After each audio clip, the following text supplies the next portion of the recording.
Have you ever been around someone in a bad mood and suddenly you start feeling down too? Or maybe someone's excitement just completely lifted your spirits? Well, we're going to dive into a story that uncovers this profound, almost invisible way our minds are all connected. It all begins with a promise to help someone. But for the person telling this story, that simple promise was almost immediately followed by this wave of sickness he just couldn't explain. No clear cause, no warning. And that's the mystery we're going to unpack.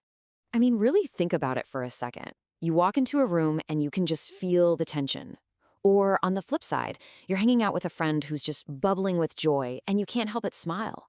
That feeling, that invisible transfer, that's exactly what we're talking about here. Now, for the senior monk in our story, a sayadaw who often visited the sick, this wasn't just some fleeting feeling. He started noticing this really disturbing and consistent pattern that happened every single time he agreed to help somebody. The symptoms were, well, they were bizarre. A sudden, crushing headache out of nowhere. This weird sense of heaviness just washing over his whole body. And the strangest part? It only happened right after he'd say yes to visiting a sick person. Physically, there was no explanation. The answer wasn't in his body at all. So, okay, if it wasn't physical, then what in the world was it? This whole mystery led him to a really profound discovery about what he eventually called the contagious mind. After going through this over and over and over again, the light bulb finally went on. He realized he wasn't actually getting sick in the traditional sense. He was experiencing a direct connection, literally mind to mind, with the person he was about to visit. And you know what? There's a term for this, mental contagion. It's the idea that our mental states, the good stuff and the bad stuff, can literally be passed from one person to another. This was the key that unlocked the entire mystery for him. So he wasn't catching a virus or a germ, he was basically absorbing the patient's unhealthy mental state. Their minds would connect, and that distress would just transfer right over to him. I mean, just think about the implications of that. For doctors, for therapists, or shoot, even just for being a good friend to someone who's going through a tough time. But here's the thing. This connection, it isn't just a risk. It can also be a powerful source of healing. And to understand this duality, this two-sided coin, the Sayadaw uses this really powerful metaphor, the drowning rescuer. So on one side, you've got the danger, right? You can absorb another person's pain, their instability, and feel like you're sinking. But on the other side, there's this incredible opportunity.